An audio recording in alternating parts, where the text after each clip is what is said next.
Fascinating character. Walid Shoebat, he was in the PLO, high-ranking member of the Palestine Liberation Organization, the Muslim Brotherhood, and very active in these groups. And then he said, no, I've committed acts against Israel, against people who oppose me, acts of violence, and it was wrong. He began to read the Bible. He became a Christian. He's completely expunged all of the hatreds he previously had. And he joins us now from Washington. Welcome to you, sir. Thank you. Thank you for having me. I always ask this question of there's a good handful of people like yourself who've come out of a very dark place into something much brighter. You're not flavor of the month with some of your former colleagues. Do you live in any fear? Do you hide your location at all? Yes, I mean, I do have some issues of privacy, of course. I'm a person who's always attacked. No stranger asked the question. I'm sitting here in CNN, which attacks me as well. They try to say that Walid Shoebat has never been a terrorist. Yet you're in Canada. I'm not permitted to go to Canada because they know that I was a terrorist. I get arrested every time I go to Canada. I get sent back to the U.S.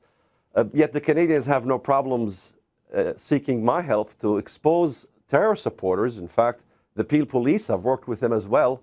You got Jeffrey Mason down there. I've given him some good information. He contacts me every now and then regarding terror supporters and terror issues.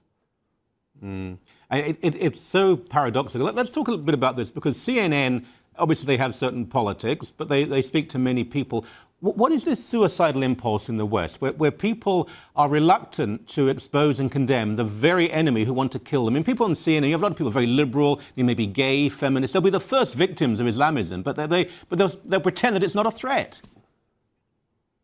Well, yes, that's a great question, because most people think that, I mean, the conservatives think, well, the liberals got to be naive about the threat of Islamic fundamentalism. But I don't think it's an issue of naivety. It's an issue of agreement. Because if you look at conservatism in the West, conservatives really, they're not pro-abortion. They say life begins at the moment of conception. Yet in Islam, as a religion, it doesn't begin at the moment of conception. The Islamic slick willies or the professors talk about the Big Bang as an Islamic concept.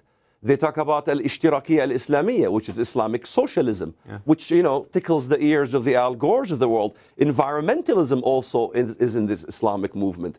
So you always find at demonstrations, whether it's against Israel, if you find a demonstrations that is anti-Israel, you'll find liberals, anarchists, socialists, professors, and Muslim fundamentalists as well. So it's not a conservative system as most people think. Islam is not, in fact, Islam itself is not really a religion per se, because Sharia is not a religion. Sharia is an issue of laws. Faisal Abdul Rauf, the man behind the Ground Zero Mosque, he says America must become Sharia compliant. What's that all about? So, the West needs to begin to understand that we're not dealing with an issue of religion. We're dealing with the promoters of Sharia. That's who the enemy is, in my opinion. This is very interesting, because in the West there is a certain ignorance of Islam. They assume it's a different, more exotic form of Christianity. They've abandoned their Christianity. And Islam, because many of its leaders are anti-Western, they think it's on the left, it's fashionable, and if they don't embrace it, they embrace support of it. But as you say, it's not religion as we think it. It's an entire way of life and culture, a way of governing every action of every person. Correct. My birth certificate, when I was born in Israel, it says father Muslim, mother Christian, child Muslim. My mother wasn't permitted to leave from the Middle East. She was an American. She was held against her will for almost 35 years. Why? Because there isn't a single Muslim society in the world that is signatory to the Hague Convention regarding the abduction of women and children.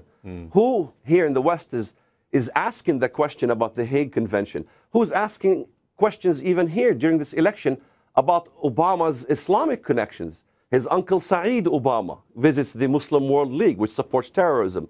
His cousin Musa Ismail Obama appears on Al Jazeera television, and he raises funds for Grandma Sarah Obama that sends scholarships from Kenya to the most virulent Wahhabi schools in Saudi Arabia.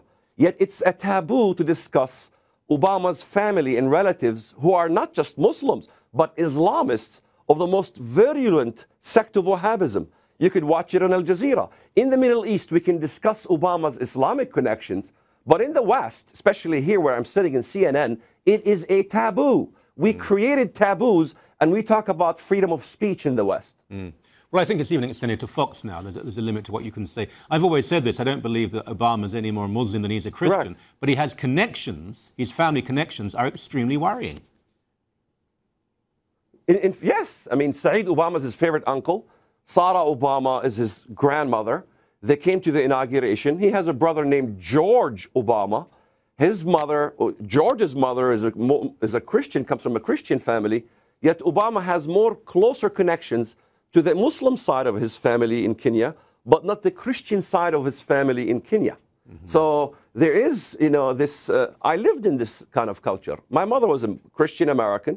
My father was Palestinian Muslim. I was in the middle. And my loyalty when I was a Muslim was not towards my American family, my grandpa and my grandma, but it was towards my Muslim family. So there is allegiances. Islam is a total way of life. It's how you eat, how you drink, how you dress. And we don't want to discuss this total way of life. And Europe has a major problem with Islamic religion. It has a huge problem in Europe. The problem is coming this way, and no one wants to discuss it because in America we consider discussing Islam as an issue of racism. It behooves me that discussing a theology or even ideology is issues of racism. The West exercises the least amount of racism in the world. Yet we talk about racism and we apply it in the wrong way all the time in the media. Yeah, that's so true, isn't it? We've made so many advances, such progress when it comes to race. Just very briefly, if Obama does win the election, it's looking more and more unlikely. I think Romney's doing very well at this point. But if Obama does win another 4 years in office, what will that do? What will it change, the relationship between the West and the Islamic world? Well, I mean, look at the foreign policy. I could say emphatically, the Arab Spring turned to be an Islamic winter. In fact, I was on Fox News talking about that during the Egyptian crisis, and I said it's going to turn to be an Islamic winter. Right. I was attacked. The other fellow who was doing the interview says, oh, no, it's a secular revolution. But we lost the entire Middle East. Right. The West lost foreign policy in the Middle East. Forgive me stopping you there. We're about to lose a satellite. It's not censorship, believe me. But we must have you back on the show. I really want to. Thank you so very much indeed. You bet.